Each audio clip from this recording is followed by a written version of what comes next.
Sabi niya, okay, ipapasok ko na ha, ganyan, ganyan. So, parang, pinasok na po pala talaga niya. So, parang sabi, ang sakit. At mas pag-uusapan. Na-rape po ako ng isang pare. Mga sikretong dito mo lang mapapakinggan. Top Secrets. Top Secrets. Top Secrets. Top Secrets.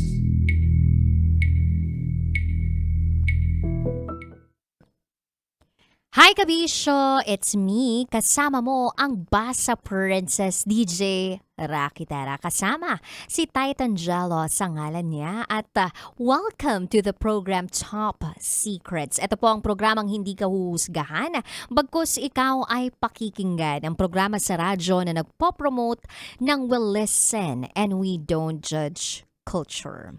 At meron na nga po tayong top secret sharer na nasa kabilang linya, i-welcome na po natin siyang lahat. Magandang gabi. Hello, magandang gabi po. Hi, good evening. Anong pwede naming itawag sa'yo? You can call me Kay, Kay. Ilang taon ka na, Kay?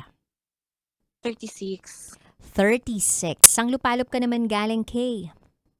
Batangas. Batangas. Alright, di na ako magpapaligoy-ligoy pa rito. Kay, 36 from Batangas. Ano ang top secret mo? Gusto ko lang sanang i-release yung heaviness na nararamdaman ko regarding sa late husband ko. Mhm. When you say late husband, ito ay namayapa na. Siya ay namayapa na. Tama? Yes. Mm. Go ahead. You may release the heaviness of your heart.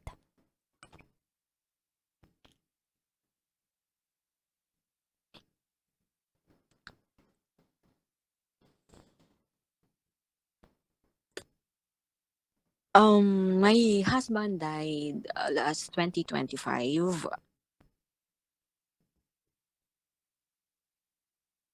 We've been together for almost 12 years.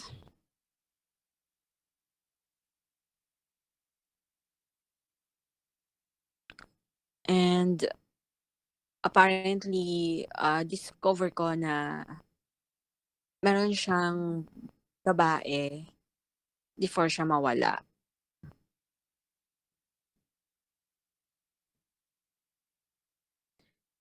And the day na nawala siya, nakita ko siya kasama yung babaeng yon in a place na hindi ko ine-expect na pupunta siya.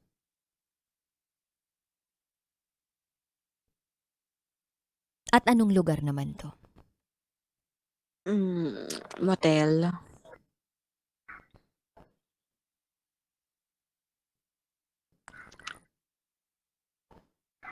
Kay, pwede bang malaman kung technically naghiwalay kayo ng asawa mo? No. Mhm. Okay kami. Mhm. Yun ang alam ko, okay kami. Mhm.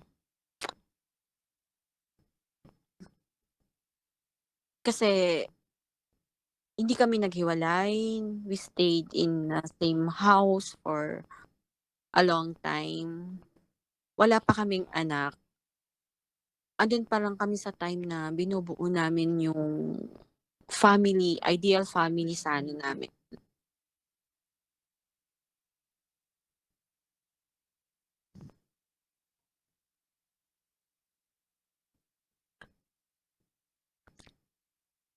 Yung araw na nawala siya, someone called me na etong asawa ko ay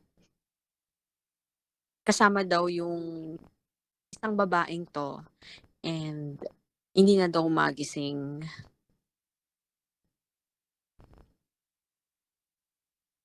So, nung pinuntahan ko yung place na binigay, nakita ko yung asawa ko, nakahiga sa kama, wala na siyang buhay.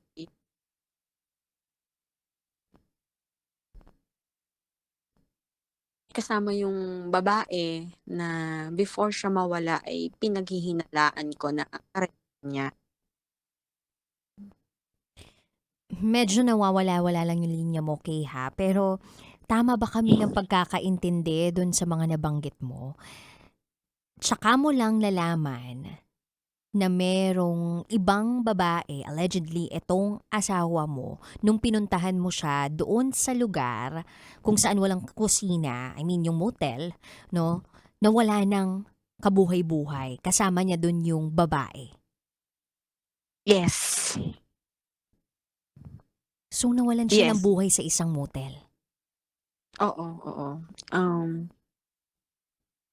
Heart attack.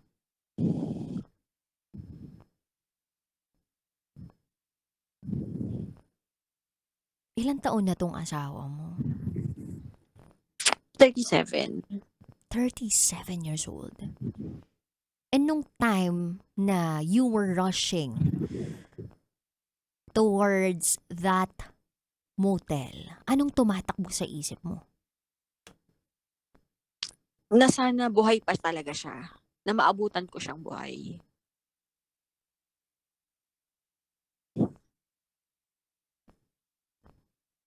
Okay lang ba sa'yo, Kay, na tinatanong ko tong mga bagay na to? Komportable ka ba na pinag-uusapan natin to? Oo, kasi gusto ko lang ma-release yung bigat na nararamdaman ko kasi konting tao lang yung nakakaalam ng tunay na nangyari. Kasi until now, I'm still protecting his name.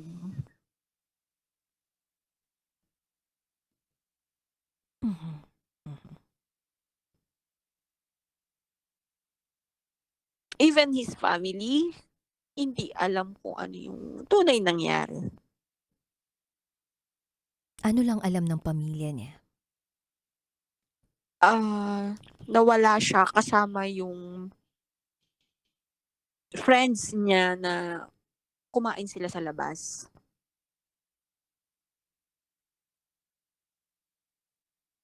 Yun yung press release ninyo. Oo, oo. And etong sikreto mo na ito tungkol sa pagkawala ng asawa mo, because you are still protecting him. Habang buhay mo ba tong dadalhin o may bala ka ba isang araw na banggitin ito sa pamilya niya? Hanggat kaya ko, sasarilinin ko muna dahil ayokong masira yung pagkakakilala nila doon sa anak nila. Mm. Nakita mo ba dun yung babae? Andun siya. Mhm. Nabanggit mo kanina na itong babaeng to parang pinaghihinalaan mo before that happened. Mm. Bakit? Sino tong babaeng to sa buhay ng mister mo?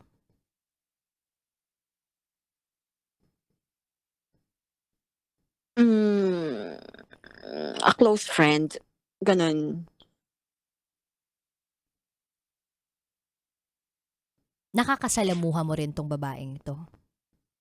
Once ko lang siya nakita nung sa kotse ay nakasama ko siya.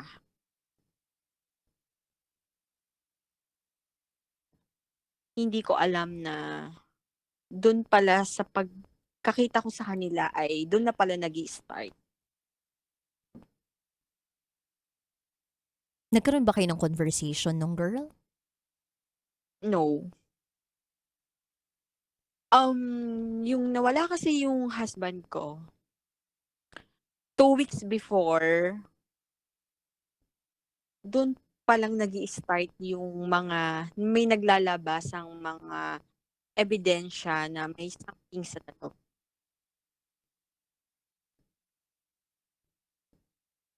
So parang ang nangyari is napakaikli nung time na ibinigay sa akin para maalaman ko talaga kung ano ba yung totoo.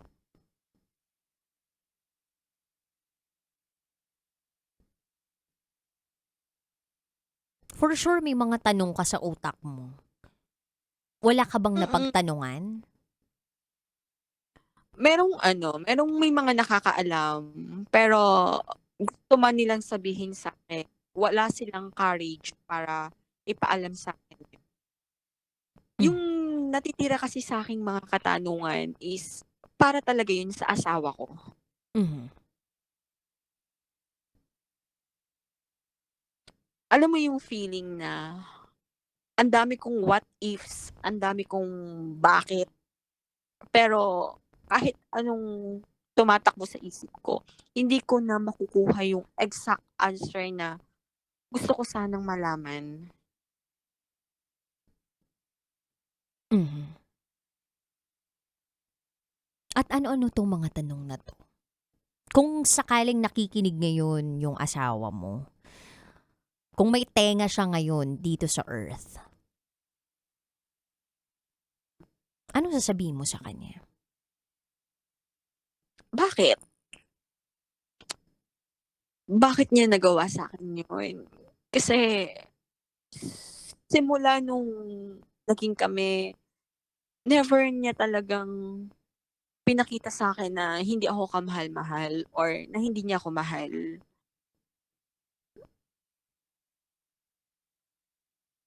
Hmm, talagang ibinibigay niya sa'kin yung assurance na hindi niya gagawin sa'kin, na lolokohin niya ako dahil yun yung unang bagay na pinakaayaw niya na ginagawa ng tao.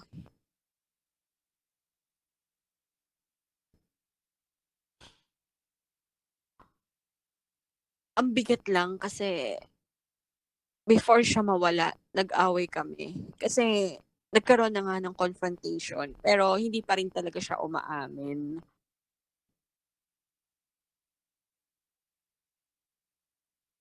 Tapos in the past few days na buhay siya, the other girl yung kasama niya, hindi ako.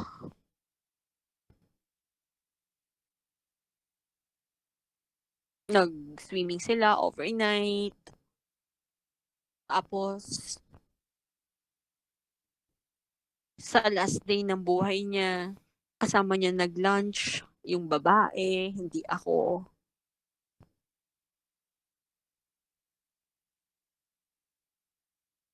Para bang nawala ako sa eksena. Asan ako sa buhay niya nung mga time na yun?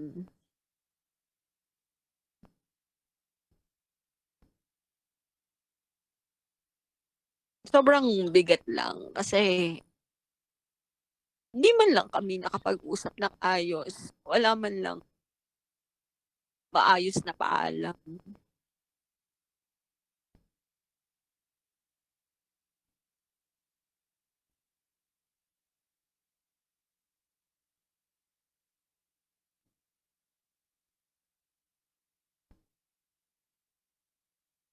Galit ka ba sa kanya?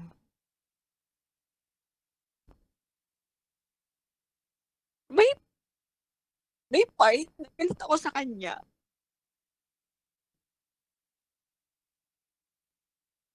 Galit ako kasi iniwan niya ako.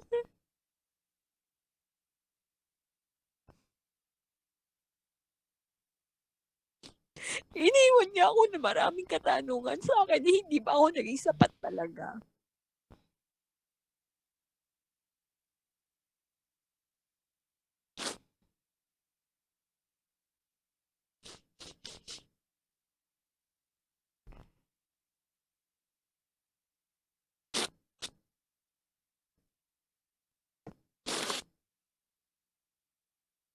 Actually, mas nangingibabaw pa rin sa'kin yung pagmamahal ko sa kanya.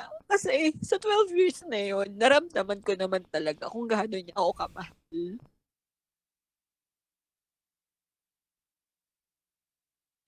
Siguro sa 100%, yung galit ko sa kanya, nasa 10% lang.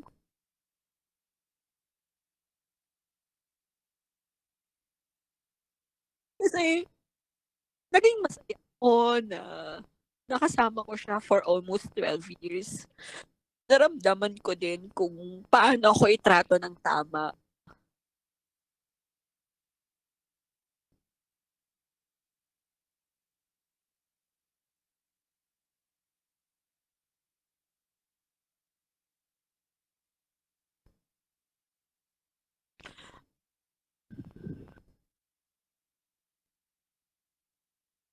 May mga bagay ba na parang gusto mong balikan na kung pupuwede mo lang maibalik yung panahon,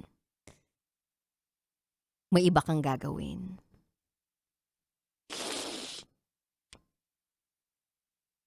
Kung meron akong ibabalik is yung huling araw na nagkausap kami at nag-away kami.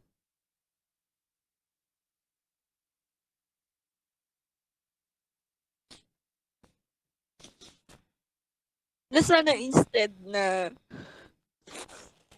nagtalo kami, pinag-usapan namin ng ayos. Kasi siyempre, hindi naman talaga naiiwasan na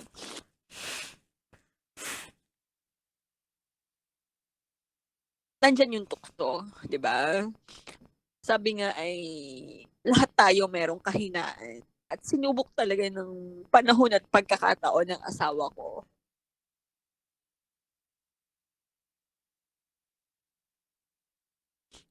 Mas nangibabaw kasi yung galit ko talaga sa kanya nung araw na yun at pinili niyang umalis nung araw na yun na huli kami nagkausap.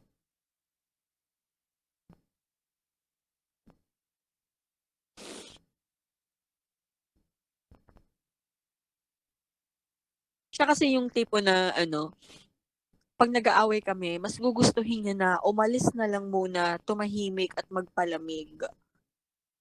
Saka namin pag-uusapan kung ano ba yung naging problema, ano yung nangyari.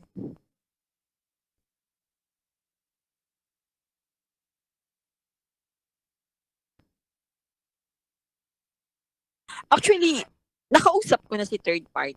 Nagharap talaga kami. Pagkatapos ba 'to na malibing siya or during the burol? Kailan 'to After nangyari? niyang malibing, siguro mga 2 days after malibing niya, nagharap kami. Mhm. And yung girl ba, was she present during the burial time ng husband mo? Sumama No, ba siya no, sa no, no. libing? O nilibing din ba siya? Gusto ko siyang ilibing.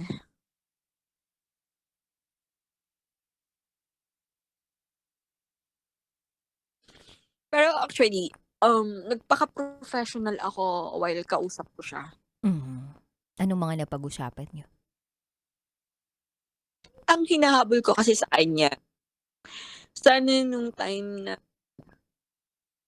inaatake ng sakit sa puso yung asawa ko, sana gumawa siya ng way na humingi siya ng tulong.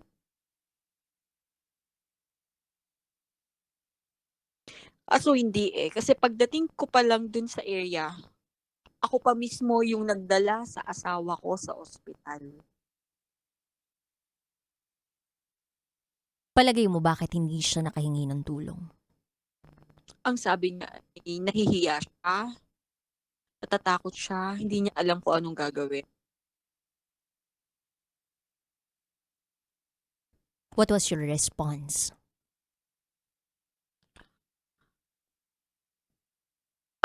Sabi ko sa kanya ay, andun ka na sa sitwasyon na yun. May pagkakataon ka para isalba yung buhay niya pero hindi mo ginawa.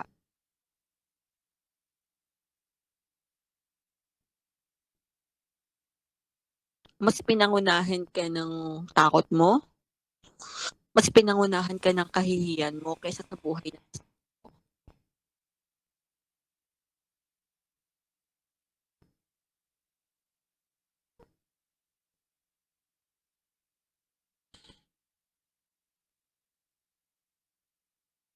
Pero alam ko naman na ano, ang sabi lang kasi sabi rin niya kasi, sabi daw ng asawa ko ay wala tayong relasyon. Parang kung saan ay mutual lang na gusto nilang gawin yun. Nalaman mo ba kung pang ilang beses na nila ginawa yun or gaano na katagal yung relasyon na meron sila?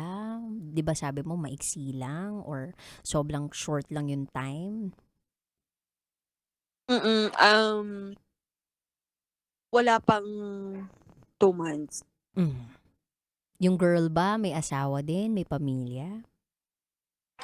Wala, single siya and sabi ay kilala talaga yung babae na yun na gano'n na yung trabaho niya na pumapatol siya sa mga lalaki na alam niya na professional, medyo may kaya sa buhay, Mhm. gold digger ba. Feeling mo ba may nahuthot sa asawa mo itong girl na 'to?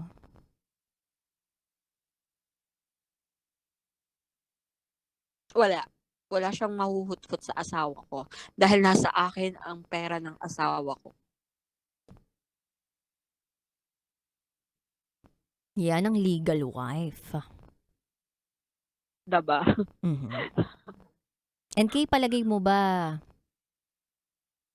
minahal ng asawa mo itong girl?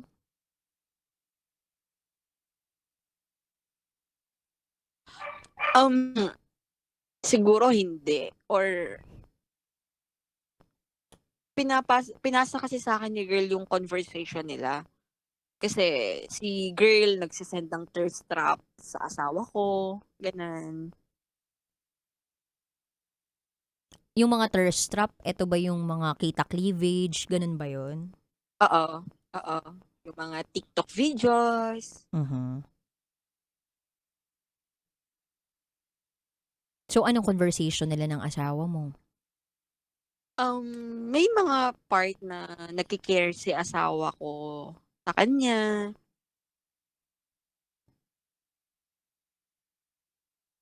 mga gano'n na parang napapaisip ako na tinatanong ko yung asawa ko sa isip ko na,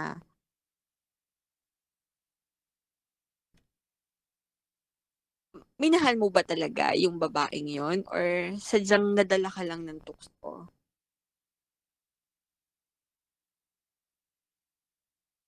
At yun yung isa sa tanong na kahit paulit-ulit kong itanong wala na akong makukuhang sagot.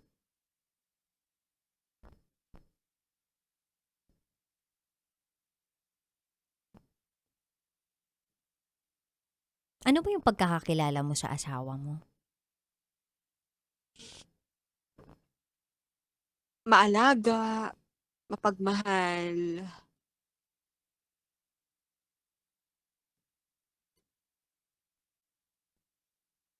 responsible, gano'n siya. Na kahit dati pa may mga babae na lumalapit sa kanya, dinededman niya, na ultimo yung mga taong nakapaligid sa kanya, kilala siya na hindi nga basta-basta pumapatol kahit kanino,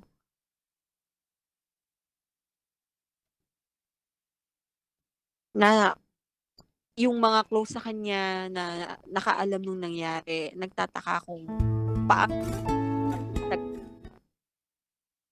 Sorry, sorry pumasok bigla yung kanta ng I Will Be Here 'no, ang lakas pa.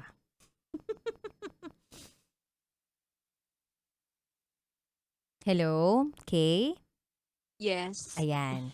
So yung mga nakakakilala sa kanya, nagtaka rin kung bakit dumating yung point na pumatol nga siya dun sa ganong babae. mhm, kasi hindi siya yun.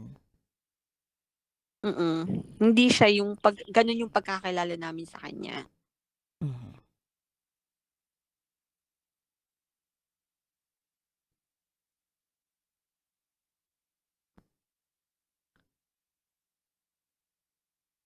Napanaginipan mo na ba siya? Madalas siyang dumadalo sa panaginip ko. At anong sinasabi niya? May time na niyayakap niya ako, saglit lang ta's mawawala na ulit or may time din na kinakausap niya ako na ngingiti-ngiti lang siya na parang sinasabi niya na wala lang 'yun, gano'n. Alam mo yung napaka-random nung mga panaginip ko tungkol sa kanya, yung mga bagay na nami-miss kong ginagawa sa kanya or ginagawa niya sa akin, like pagda-drive. So, ginagawa niya sa panaginip, gano'n.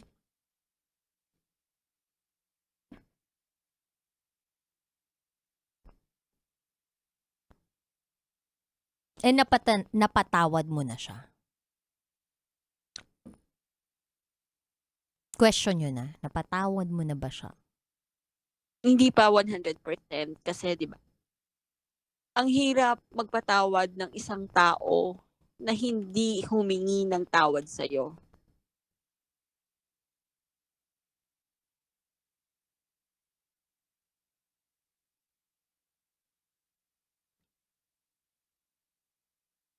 Pero kahit gano'n man, mas naging ibabaw pa rin talaga yung pagmamahal ko sa kanya at saka yung memories namin na masaya kami bilang mag-asawa.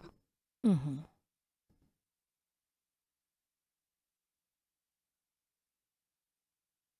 Andito pa lang din ako kasi sa part na ang hirap mag-heal. Mhm.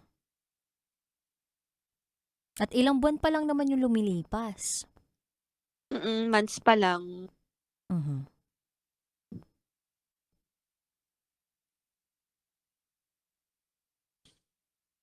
Kailan yung last hug and last kiss ninyong dalawa?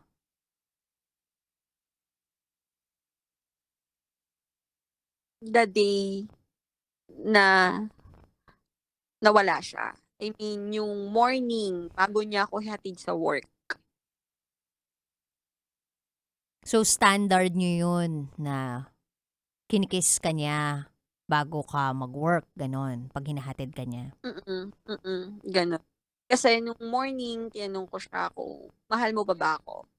Mhm. Sabi niya sa'kin, "Oo, mahal na mahal kita sobra." Mhm.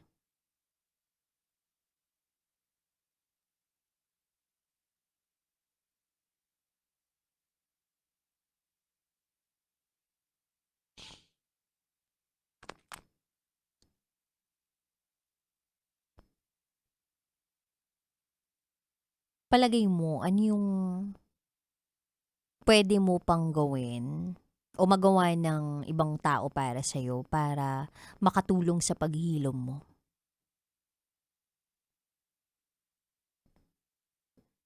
Hmm, sa ngayon,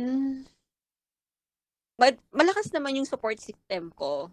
Kaya nga nakakaya ko yung gantong bigat everyday.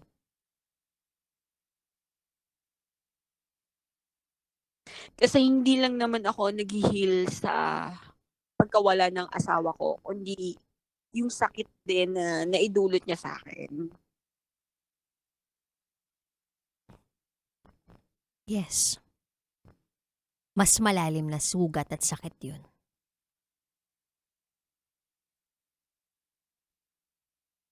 And alam mo yun, everyday, every morning, ang hirap na nakikipaglaban ako sa sarili kong pag-iisip na kung paano ko lalabanan yung nararamdaman ko everyday.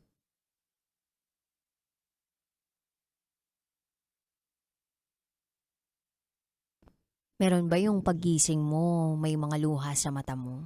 Basa pala yung unan mo. Mm, kasi siyempre bago matulog, ang bigat. Ang bigat ng isip, ang bigat ng puso, na parang nadadala mo yun hanggang sa pagtulog mo. Tapos magigising ka na lang na tumutulo pa rin yung luha mo. Alam ba ng side mo yung totoong nangyari? Yung mga cousins ko lang, pero yung parents ko, hindi nila alam kasi pinoprotektahan ko pa rin talaga yung pangalan niya.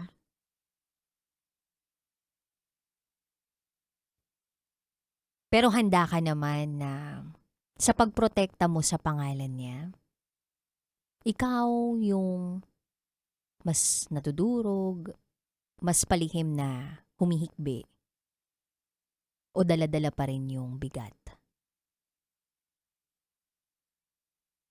Ako kasi parang mas pipiliin ko na lang yung ako yung mahirapan, andun yung bigat. Mhm. Kasi parang nawala na yung asawa ko, paulit-ulit ko pa siyang dudurugin kung patuloy siyang huhusgahan ng mga taong malalapit sa amin.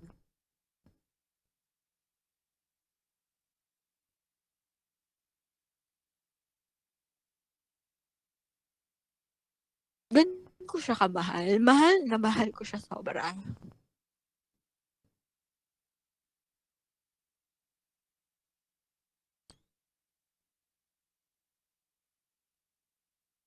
At nararamdaman namin yun, Kay, na mahal mo yung asawa mo.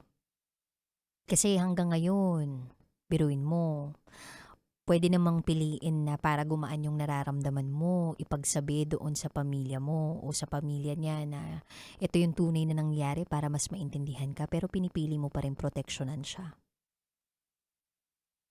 And no one in this world can really understand the pain. Kasi tama naman yung sinabi mo eh. Hindi lang naman yung pagkawala niya, yung dinadama mo. Hindi naman yun lang yung sakit na damang-dama mo. Kundi yung sakit na nagmula doon sa betrayal, doon sa pagluloko.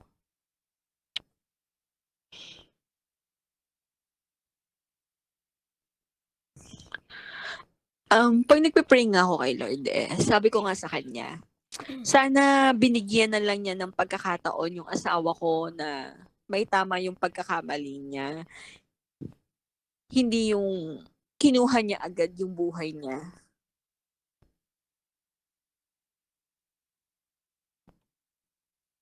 Pero palagay mo, ano yung rason kung bakit ganun yung ginawa ni Lord? Siguro dahil nakikita niya na mabuting tao yung asawa ko na nagkamali ka ng minsan, anak, tama na yan, kukunin ko na yung buhay mo kaysa paulit-ulit ka pang magkamali.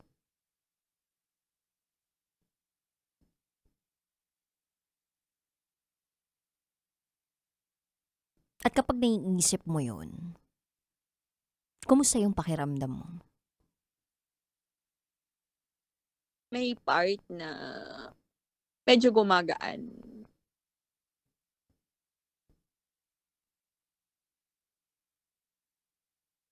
And for sure, ikaw, napatanong din kay Lord, bakit sa'yo nangyari lahat ng to? Anong iniisip Oo mo? naman. Sabi ko, Lord, ano ba yung nagawa kong mali sa buhay ko para ako yung mag-suffer ng ganito?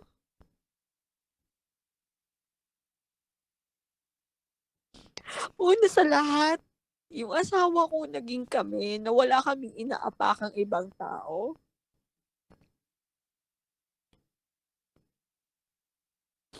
Nagmahalan kami ng totoo na wala kami inaagrabyadong ibang tao.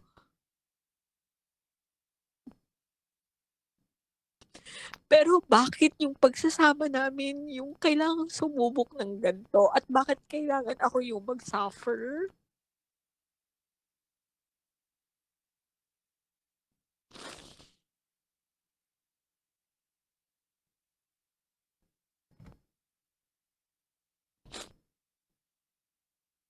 And what do you think is the Lord's answer to you?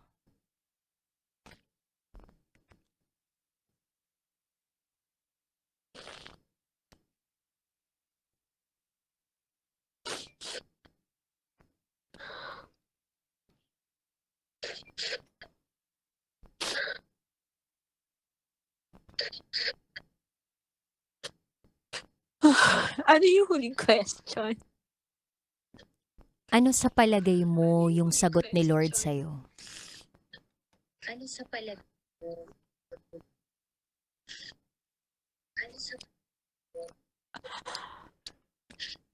Until now, hindi ko rin alam kung ano ba yung sagot ni Lord sa akin.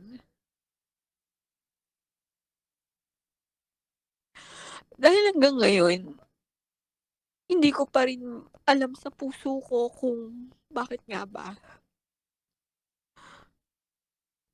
Kasi dahil ba alam niya na kaya ko 'tong malagpasan?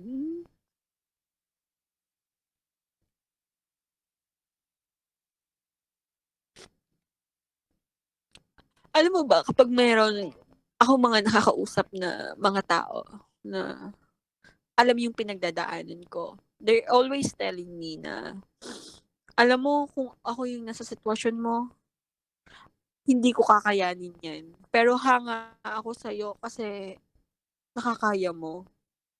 Na mas pinipili mo na mas maging mabuting tao na never mong sinaktan or pinaglapatan ng kamay yung babae. Alam mo yung mga gano'n na napapaisip ako na bakit nga ba hindi ko kayang saktan yung babaeng yun.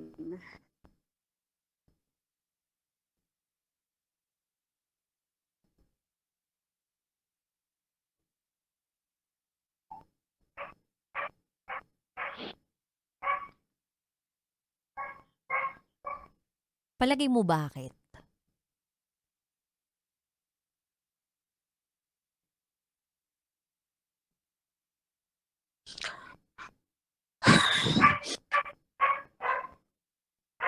Kasi nga siguro dahil nga mas nangingibabaw pa rin talaga sa'kin yung pagmamahal ko sa asawa ko. Mhm. Na nagkamali ang asawa ko, sabi nga ay, ano man yung ginagawa natin, choice natin 'yan. Mhm. So, choice ng asawa ko yung ginawa niya.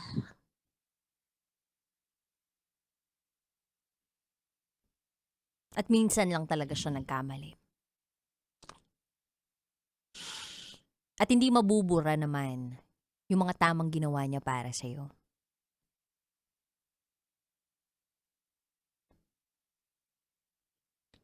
Kaya ngayon, bibigyan kita ng pagkakataon para makapagbigay ng mensahe sa asawa mong namayapa na as if kinakausap mo siya. Anong tawagan ninyo ng asawa mo? Love. Love. Kausapin mo si Love na ibuhos mo sa pagkakataong ito yung lahat ng nararamdaman mo na matagal mong kinimkim sa puso mo sa tinagal-tagal ng panahon. Go ahead, Kay, para kay Love. Ah, love, apakadaya mo. Kasi iniwan mo akong mag-isa na walang paalam.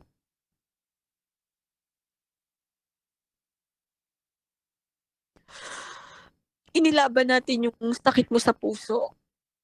Lahat ginawa ko para maka-survive ka. Pero napakadaya mo kasi ako yung naiwang mag-isa dito.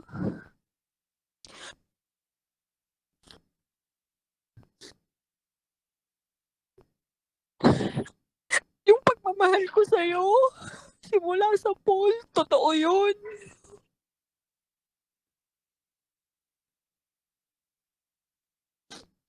Ang dami ko pang pangarap para sa atin. Ikaw yung sandalan ko sa mga problema ko. Ikaw yung lakas ko kapag nanghihina ako.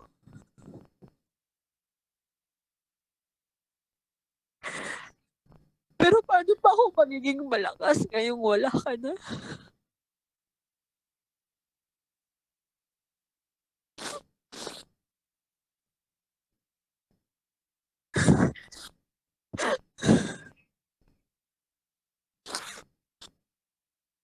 Hindi ko alam kung hanggang kailan ako ganito. Sa tuwing nakikita ko yung picture mo, sobrang sakit.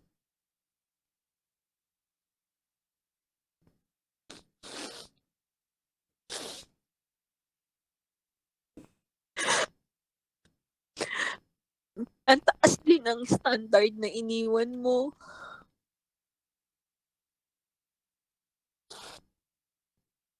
Pero nagpapasalamat ako sa pagmamahal na pinaramdam mo sa akin.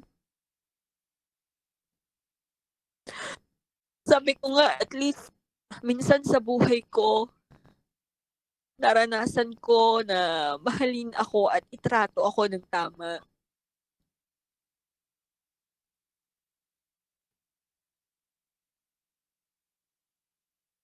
Alam ko din kung gaano mo ako minahal. Hindi siya questionable.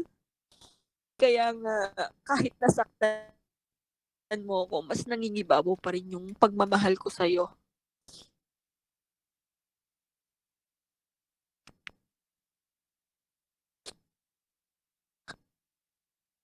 Ah, stay ka lang sa tabi ko hanggang dumating yung time na kaya ko na at tanggap ko na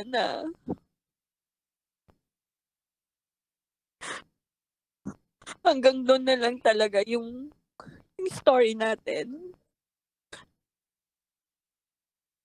Pero patuloy kitang mamahalin sa ibang paraan na lang.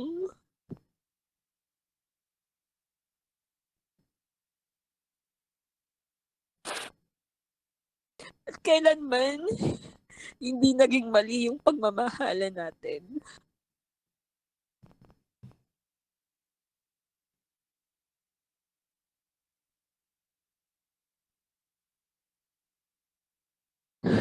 Mahal kita sobra.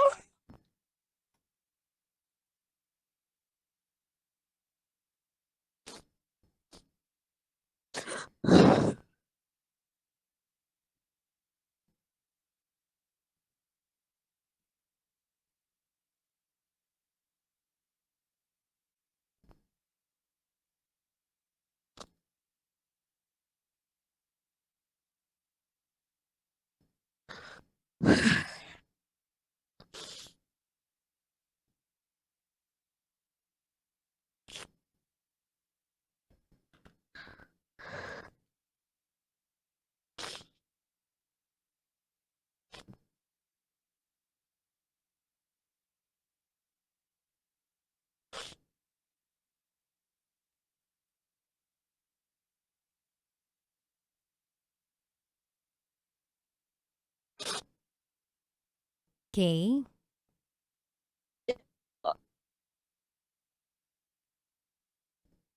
Isang mahigpit na yakap sa'yo.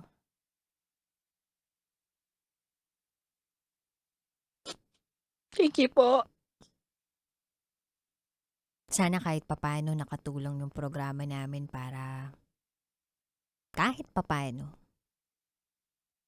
gumaan ng onti yung bigat ng nararamdaman mo at nalabas mo yung gusto mong ilabas sa pagkakataong to.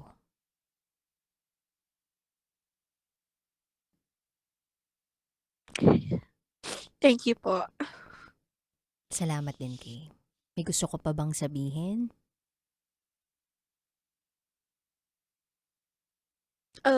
Message na lang sa lahat ng listeners na hanggat nandyan pa yung mga taong mahal nyo,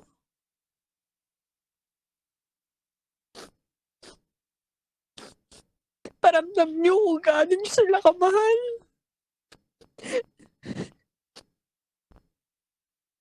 Kasi life is unpredictable. Yung taong kayakap mo lang ngayon, after an hour, bigla nilang mawawala sa'yo.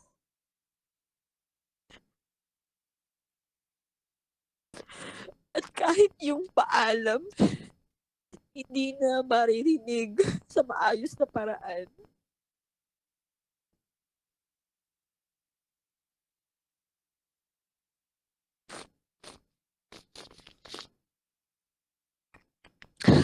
Ayun lang po.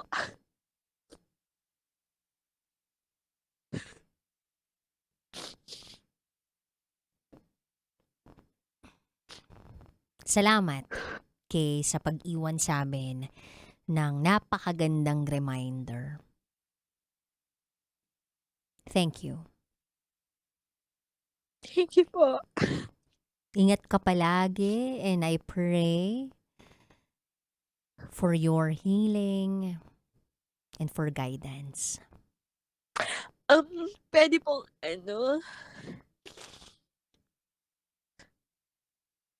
Ano po? paki-play lang yung song na lagi niyang pini-play or kinakanta. Ano to? Tingnan ko How kung do you meron heal kami. a broken How do you heal a broken heart? Meron kami niyan. Sige, ipi-play ko to para sa'yo, para sa inyo, ng asawa mo. Thank you so much, Kay. God bless. Thank you po.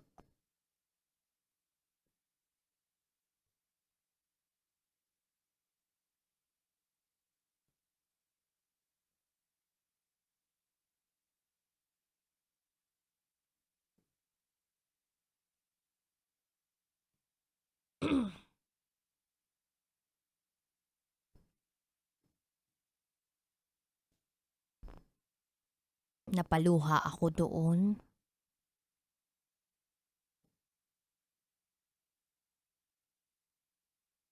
Iba pala yung pakiramdam kapag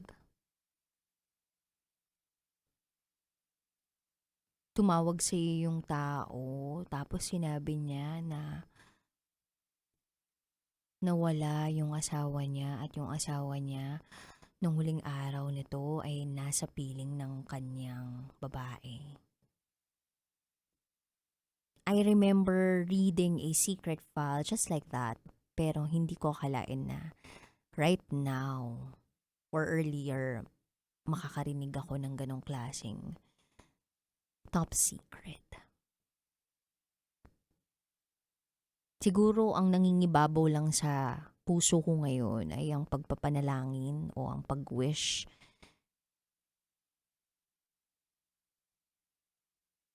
na kung sakali man na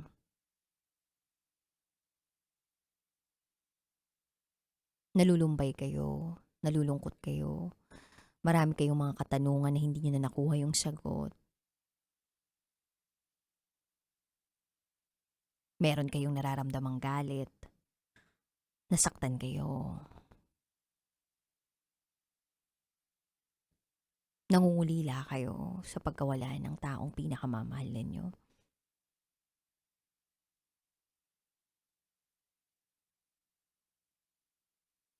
I pray na kayanin ninyo. Na hindi naman basta magiging okay na okay kayo, pero kayanin nyo. May you find strength each and every day of your lives. Nang sa gayon, makapag-function pa din sa bawat araw na dumadaan sa buhay ninyo. There is a reason kung bakit nandito pa rin kayo. Nandito pa rin tayo. And sabi nga nila, the people who leave us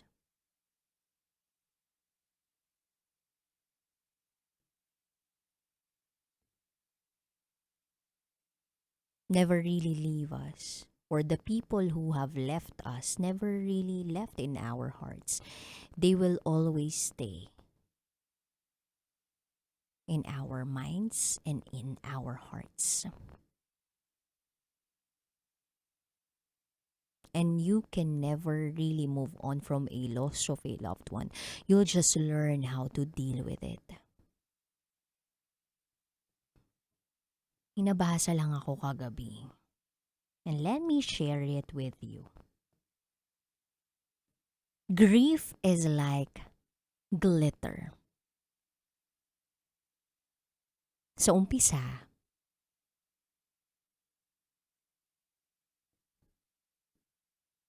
it's everywhere.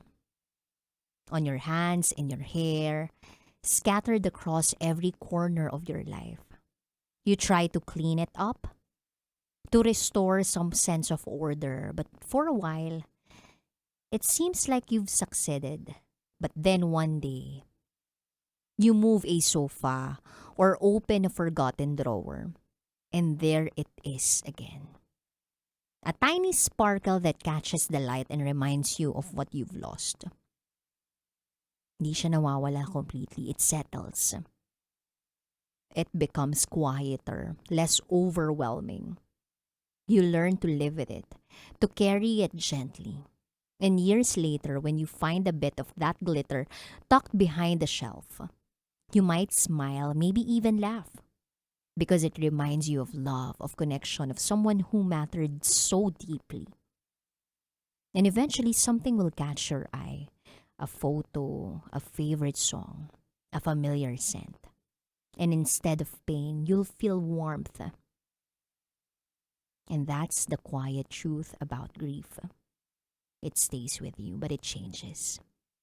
It becomes a part of your story, a soft echo of the love that never really left.